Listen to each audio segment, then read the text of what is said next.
the temples of ancient Babylonia and Assyria. The temple building phase is characteristic of Babylonian religion from an early stage. More than 3,000 years before the final extinction of the cult, we find places of worship being raised in the Euphrates Valley. These Babylonian structures would appear to have been built for practical rather than aesthetic purposes, functional rather than artistic.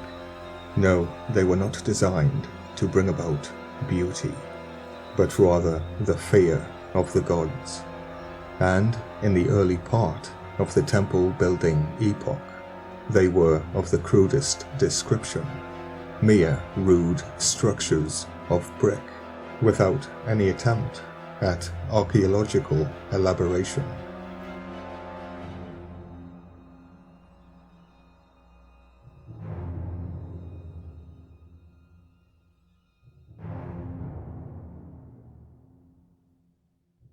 An early ideal was to produce, in miniature, the mountain of all lands. It is not a god, and it is known in all lands. The mountain of all lands, Kursag KurKura, the birthplace of the gods.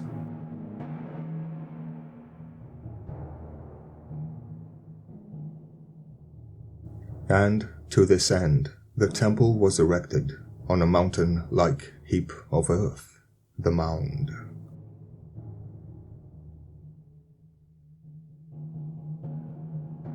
To the primitive one who was storied, taught, other stories came to be added, until, in the pursuit of a general idea of the height, they came to be veritable towers of Babel. When God destroyed the tower, the devil built another, and another, and another.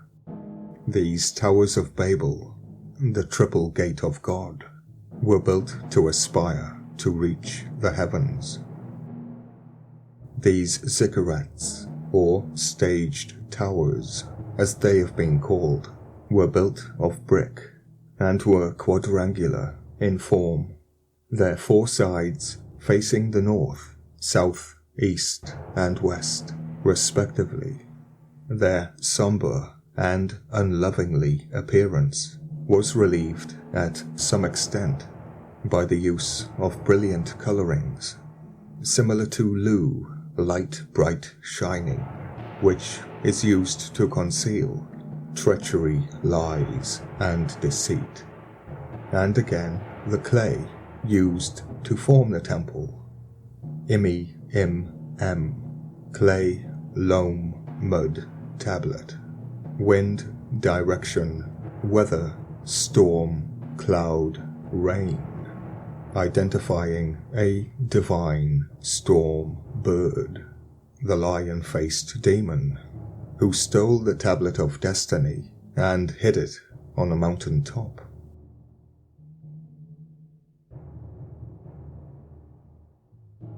The unloving appearance was relieved to some extent by the use of brilliant colourings, but neither form nor colour need we look for particular artistic interest, nor any especial religious or other symbolism, though attempts have been made in later Babylonia, and in our own times, to find astrological interpretations of these.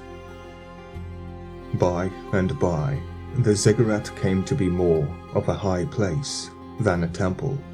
The altars and sanctuary were properly disposed around its base.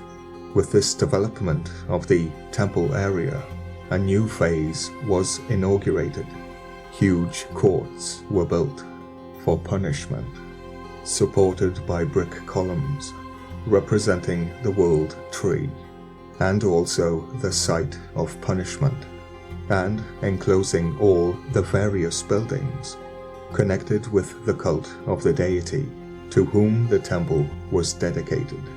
These courts, which were for the most part open to the sky, covered a large area, as much as 10 or 12 acres in some cases. Brick was still the material employed in their structure, though wood was used for gateways and for the roof in the smaller temples. Zu waited in the wilderness to steal the role of God, the symbol of which would be a divine tree, would it not? As time went on, they became more richly decorated. Precious metals and woods were imported for their adornment. Zuzu, gold, and his precursor, the god of the cedar mountain, Humbaba the terrible. Humbaba's mouth is fire, Uzna, and Zu backwards. His roar is the flood water, the offspring, the Anunnaki, and his breath is Merodach, death. Enlil, Lord Wind, made him guardian of the cedar forest to frighten off the mortal.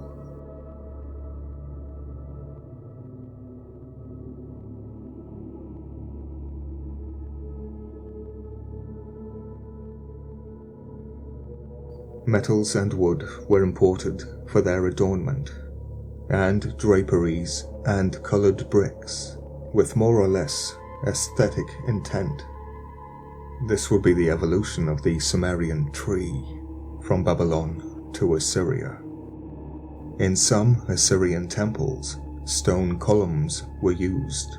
The interior of the temple properly consisted of a central hall, a holy of holies, wherein was set the statue of the god, in whose honor the sanctuary was built, and an assembly room where the gods of the pantheon met.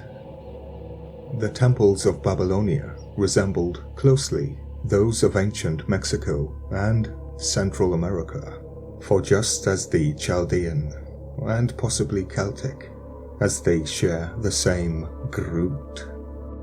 For just as the Chaldean temple was evolved from the idea of the holy hill, so was the Mexican Teocalli. The Aztec word for God is Teotl, in Greek Theos, in Latin Dios. Dios would be alternatively Anios. It is related to Anias, meaning praised or praiseworthy, a servant of fate and a servant of the gods. The Mexican Teocalli, meaning house of God. It is cognate with Apkallu, because Ab is alternatively Ap, sea, cognate with Tia, which is probably Tio, for the god of gods, Tiamat, originating probably in a rude mound of earth. The temple in both countries came through the march of civilization, under the influence of proper architecture.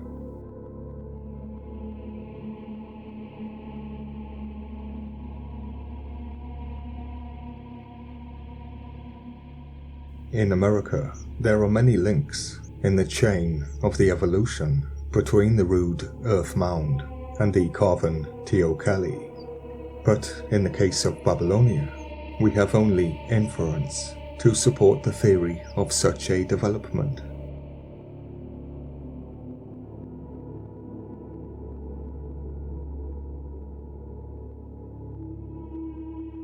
This inference is, however, of very powerful character.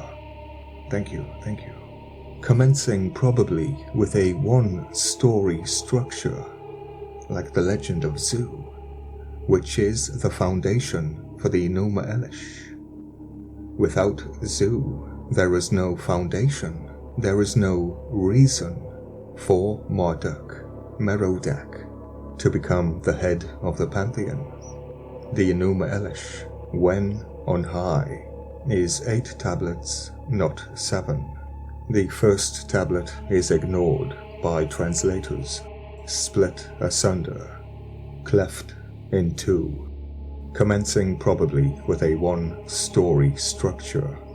We find both Mexican and Babylonian high places, developing a second, then a third, fourth, fifth, and even to 6 stages in the case of Babylonia, and sometimes a fourth in the case of Mexico.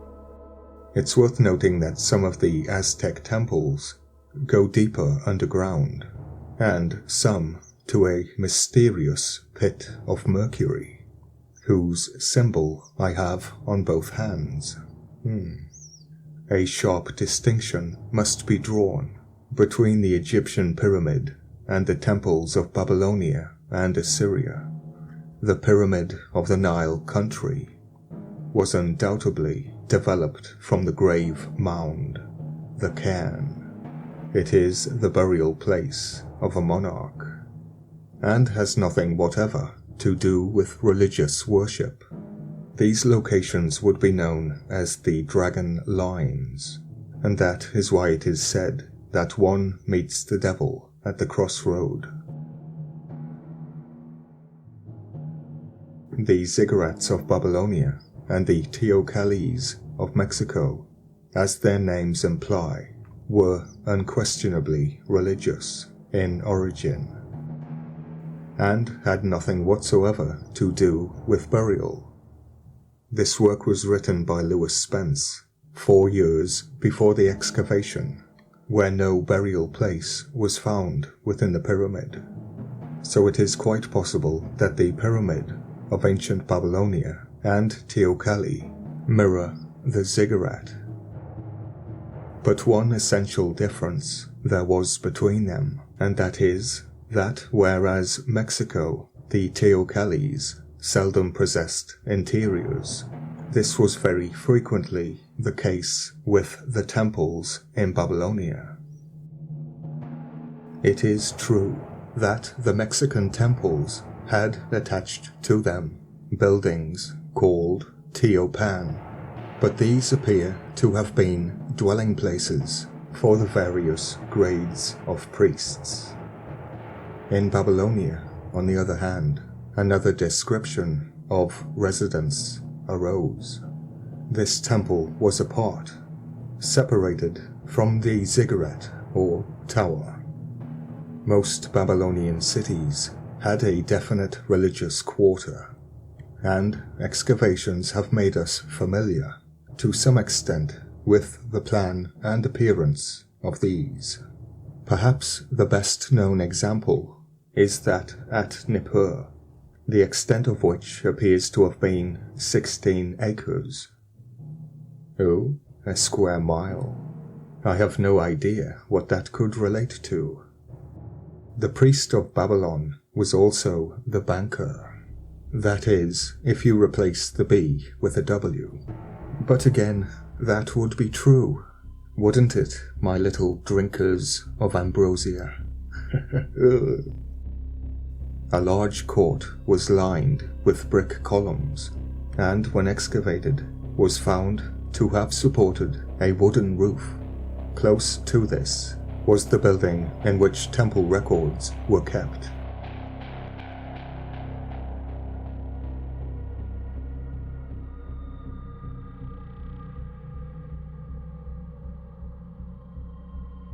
The people gathered for worship in a second court of 60 wooden columns, with supports and capitals of metal, and there in a basin, specially built for the purpose, possibly related to baptism. There they made ablutions before offering up a sacrifice. Ablution means a purification ritual, bathing, washing, anointing. At the eastern end of the courtyard. Wait, what? Yes indeed. What? Was placed a tent, a tabernacle, containing the ark. This kind of courtyard may be said to be characteristic of Semitic worship, as there was undoubtedly such a structure in the Hebrew temples. But again, there was also a sanctuary built by Solomon for Shamash, son of Sin, meaning this is not an isolated incident. In fact, I've found many parallels, and will indeed continue to do so. This court of columns, representing the world tree, and possibly the wilderness, was surrounded by chambers, which probably served the purpose of administrative offices, and perhaps dwellings for the priests and attendants, or the subjects waiting to be sacrificed. This is the pit of punishment, lest we forget. No, I'm not clutching at straws. That would be bellomancy. No, they were, indeed, booths for the sale of sacrificial offerings. The Ishipu, the ones with an egg in the nest, were the bankers, and therefore the slavers. The training college for these younger priests was also within the temple area, as there were astronomical observations, similar to the Lucifer telescope and the dragon houses, which must have been used to observe Argo Nevis, the dragon, known in Babylon as Mushusu, a variation of Anzu, heaven's wisdom. But Sumerian heaven was inside the earth, a realm overlapping our own. Argo Nevis, the dragon, is their reflection and their container. As above, so below. But yet again, that which is in the heavens is the opposite reflection of what they truly are. As above, so below. They are the same, originally demons.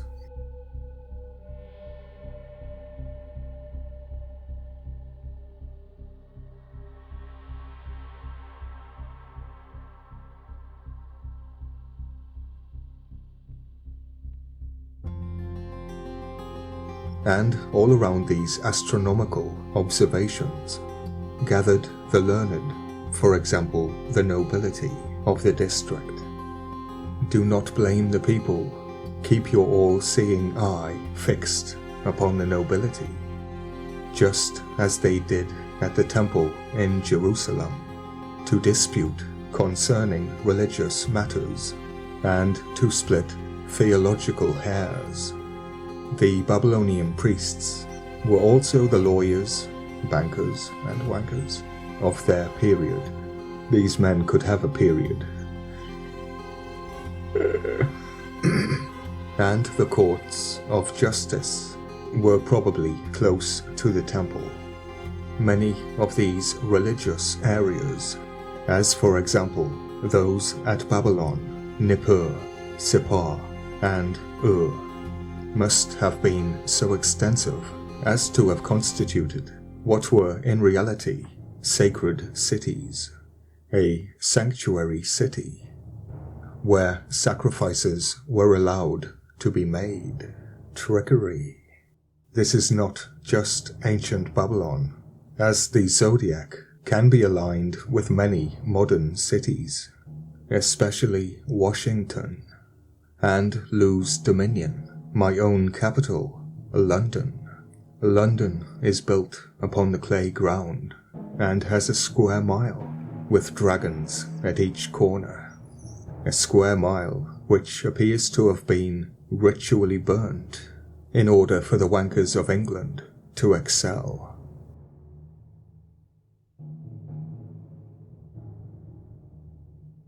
The actions of the government and the nobility do not represent the will of the people, but instead the will of the gods. Ragnarok, the reign of darkness. The sacred city was enclosed by a containing wall, and the several divisions of the temple buildings were also surrounded by lesser walls.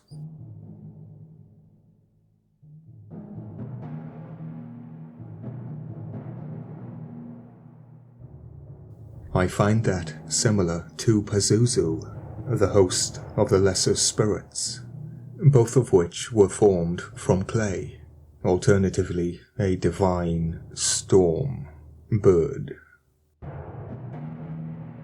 The material from which these edifices were built was the universal one of brick. In early days, sun-dried brick was employed, but as it resulted in crumbling and speedy destruction of most of the edifices composed of it, kiln-dried bricks were substituted, and as these were often glazed, their durability was enhanced. The cement used to hold these together was common bitumen, which was found in great quantities in Babylonia, and the roof was usually built of wood, cedars from Lebanon being a favorite material for the carpenter. From the restoration plans with which several explorers have furnished us, we can judge how stately and striking the Babylonian temples must have been. The enameled bricks, the highly polished woodwork, the brilliant precious stones, the gold and silver inlaid on the walls and ceilings must have indeed dazzled the beholder. The Semites were prone to the use of bright colors, and as it was the aim of the architects to outshine the sun itself in their interiors.